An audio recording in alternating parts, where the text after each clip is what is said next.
I want to start today's deep dive by putting a very specific scenario on the table. Okay. It's a piece of advice that I think almost everyone has heard at some point, maybe in a locker room, maybe from an older relative, or honestly, just from their own intuition. I have a feeling I know which one you're talking about. Oh, yeah. It's the saving up theory, isn't it? That is exactly it. The idea is so simple. If you want to conceive or even just optimize for a fertility test, you hold back. You bank the resources. Exactly. Abstinence equals accumulation. Right.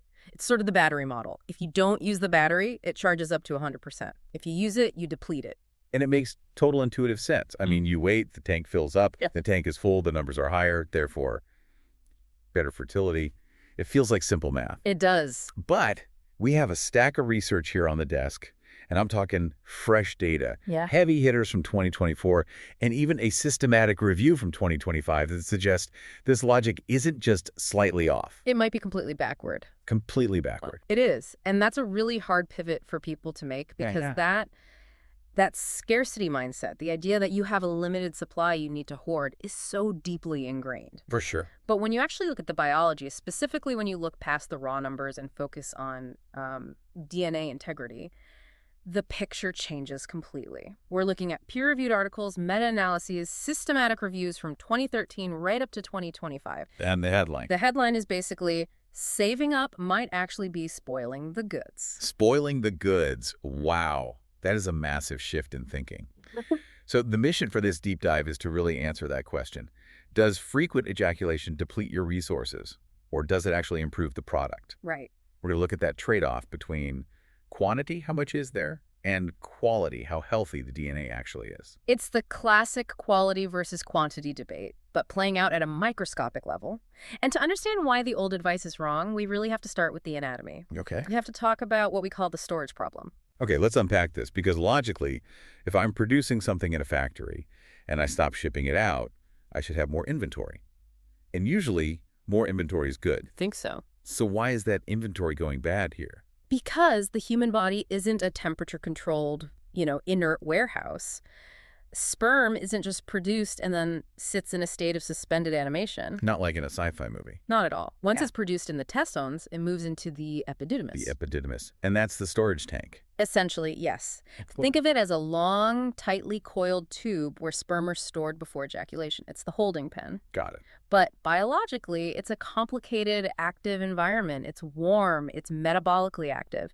And when sperm sits in that warehouse for too long, which is what happens during prolonged abstinence, it is exposed to the elements, specifically something called reactive oxygen species. ROS. I see that acronym all over these papers. ROS, yes. It sounds like a villain in a superhero movie. Break that down for us. What are we dealing with? So, in simple terms, these are unstable molecules. They contain oxygen, and they easily react with other molecules in a cell.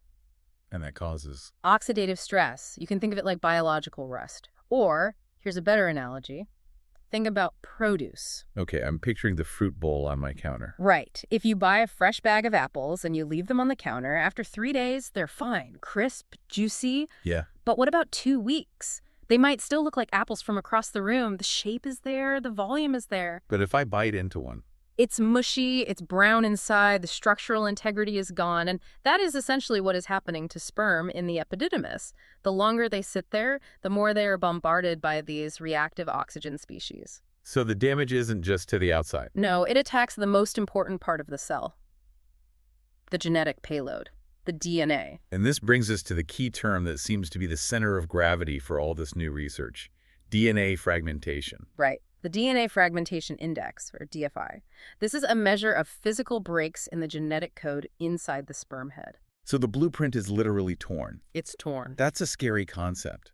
Because we're not just talking about the sperm being unable to swim, we'll get to motility, we're talking about the instruction manual for the future embryo having ripped pages. Exactly. And you can't build a stable house with a torn blueprint. You can try, but the house might collapse. Or you might not even break ground at all. Wow. So when we talk about the consequences of saving up, the sources are clear. If you wait a week or two, yes, you might have a higher volume of fluid. You might have a higher total count of sperm. Because you've been hoarding them. You haven't shipped any product out. Exactly. But that population is aging. The research shows significantly higher DNA fragmentation, reduced motility, meaning they don't swim as well, and lower vitality. So they're literally dying on the shelf. They're dying on the shelf. That's a perfect way to put it. Okay, so the problem is stale inventory. Then logically, the solution is inventory turnover. You need to clear the shelves. Precisely. Frequent ejaculation clears out the old, damaged cells from the epididymis and stimulates the system to move newer, fresher sperm into the queue. The new arrivals. The new arrivals, yeah. These new cells haven't been exposed to that oxidative stress for as long. They're genetically intact. So you're flushing the pipes.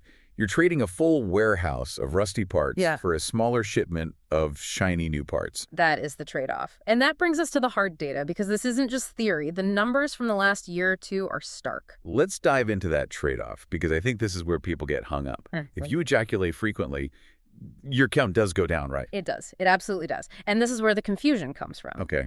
If you look at a man who ejaculates, say, once a month, his volume and concentration will be sky high. And if you just look at those two numbers, which is what a standard fertility test often prioritizes... You'd say, wow, great fertility. Look at all those swimmers. Exactly. But it's a mirage. A mirage. A complete mirage. Because when you look at these 2024 and 2025 studies, that high-volume sample is full of damaged goods. Okay, let's get into it. Let's look at this cross-sectional study from 2025. This one looks specifically at men with an ejaculation frequency, or EF, of 2 to 3 times per week or more. So fairly regular, not once a month, but not every single hour of the day either, just a healthy, regular cadence. Right. And what they found was a significant association with lower sperm DNA fragmentation. The p-value was less than 0.001. Okay, for the listener who hasn't taken a stats class in 10 years, translate that p-value for us. It means this wasn't a fluke. It wasn't random chance. It's a very, very strong correlation. Frequent ejaculation meant better DNA. Better DNA. And they also found higher vitality. And here's where it gets really interesting for me, and I want to push on this. The study mentioned that even though the total count went down, there was no negative impact on progressive motility. That is a crucial point that contradicts a lot of old-school thinking. Because I would assume if I'm rushing the production line, maybe the product comes out half-baked. Maybe they aren't ready to swim yet. You would think so, right?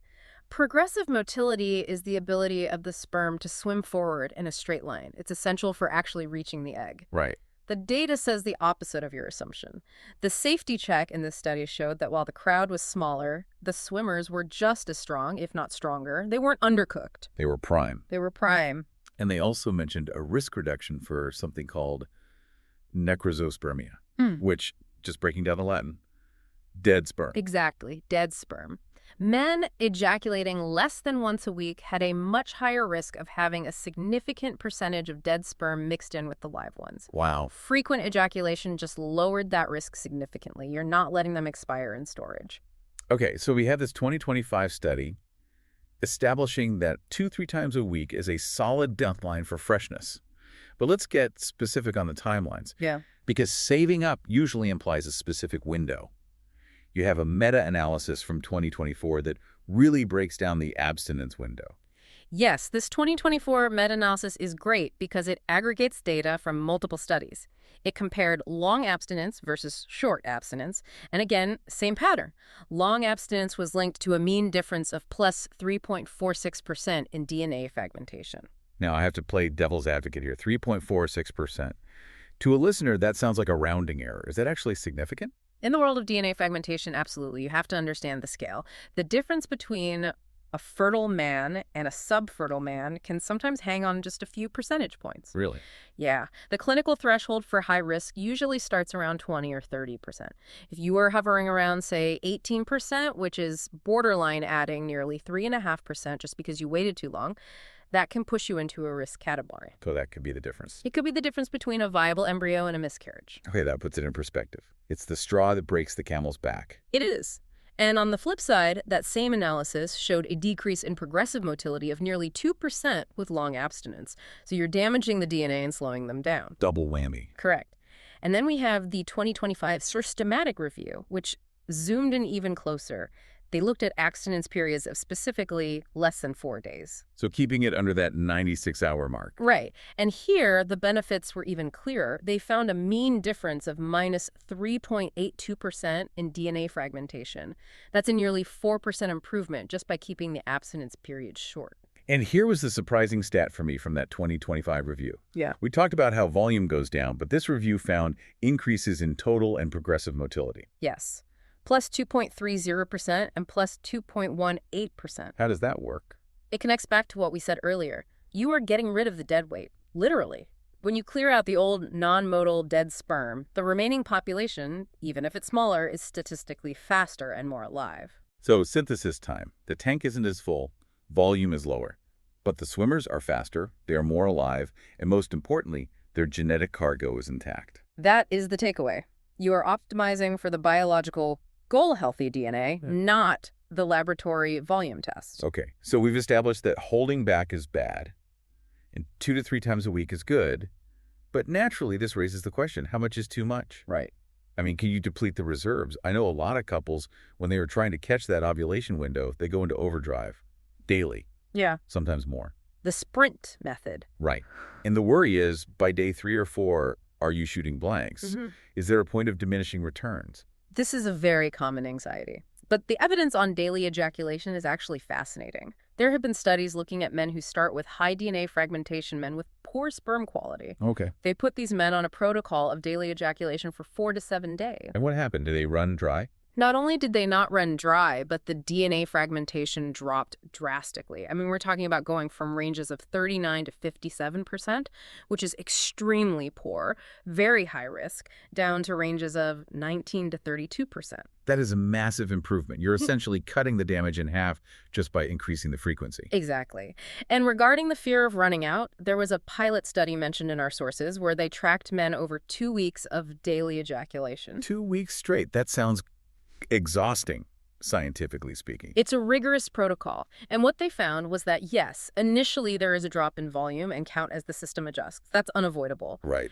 But then the parameters stabilized. They remained within fertile ranges. The body adapts. You don't hit zero. So the factory just ramps up production. Or are the reserves just deeper than we think? It's likely a mix of both. The rate of replenishment is sufficient to maintain a functional population.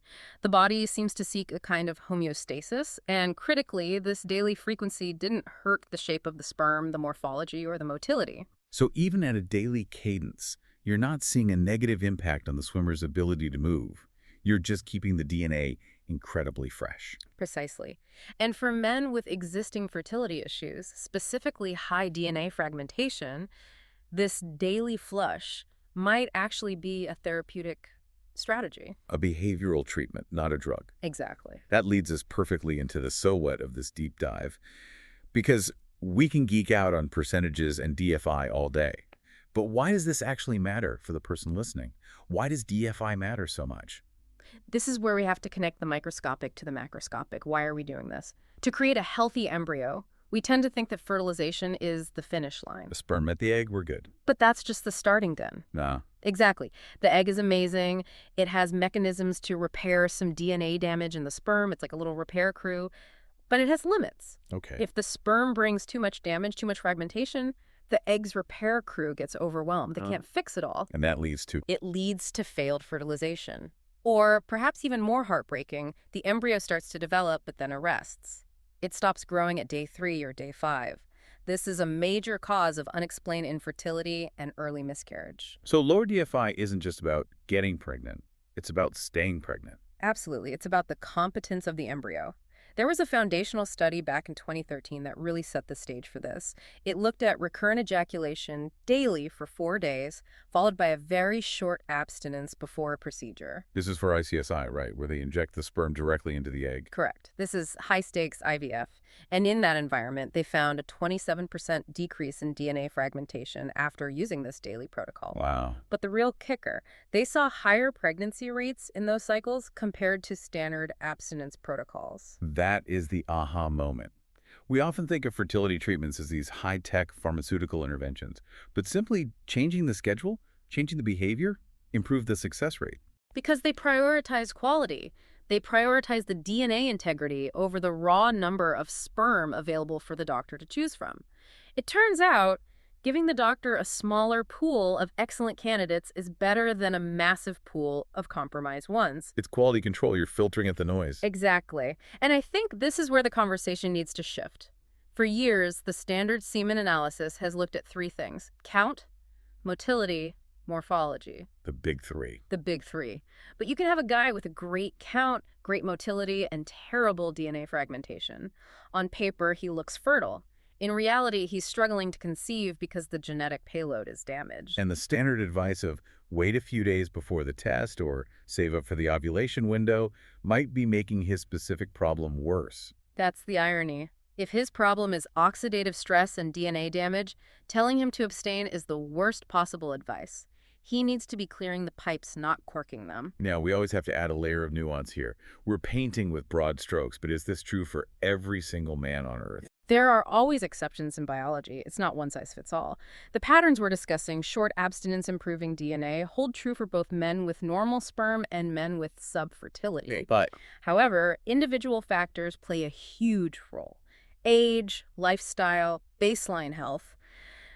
But the big exception is severe oligospermia. meaning extremely low sperm count to begin with. Right. If a man has almost zero sperm severe issues, you have to be careful. If you ejaculate daily, you might drop the count so low that natural conception becomes difficult just because there aren't enough candidates reaching the egg. Right, so there's a balance. If you have millions to spare, you can afford to trade volume for quality. If you're starting with very few, you have to be more strategic. Exactly. And that's why the sources emphasize personalized testing. The actionable advice here isn't just go do it every day blindly. It's get a semen analysis that specifically includes DFI testing. That's a key takeaway for the listener. If you're going in for a checkup, ask for the DFI. Don't just settle for the standard count. Right. Because if you know your DFI is high, then you know that a shorter abstinence window is likely your best tool to fix it. If your DFI is low, that your count is low, maybe you adopt a different strategy. But you can't manage what you don't measure. Knowledge is power. And in this case, knowledge tells us that the warehouse model of male fertility is outdated. It really is. We need to move away from thinking of the epididymis as a savings account where interest accumulates. It's more like a produce section. Right. You want fresh stock on the shelves. You don't want the apples from last month. I love that.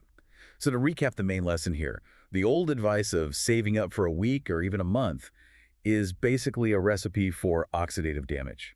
You are letting the rust set in. That's it. Frequent clearing several times a week, or even daily for a short burst if you're targeting a window, keeps the DNA fresh. It clears out the ROS damage. And while the volume might be lower, the swimmers are faster, more vital, and less likely to carry those genetic breaks that lead to issues down the road.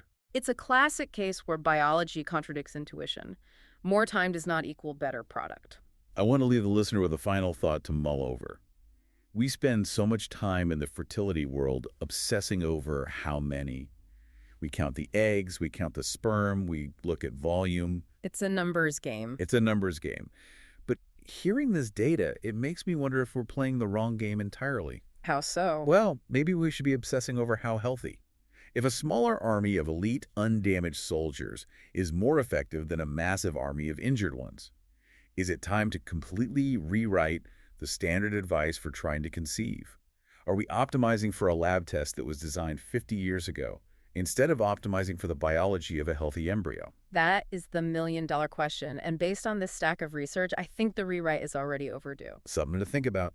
That's all for this deep dive. Keep the inventory moving, and we'll see you next time.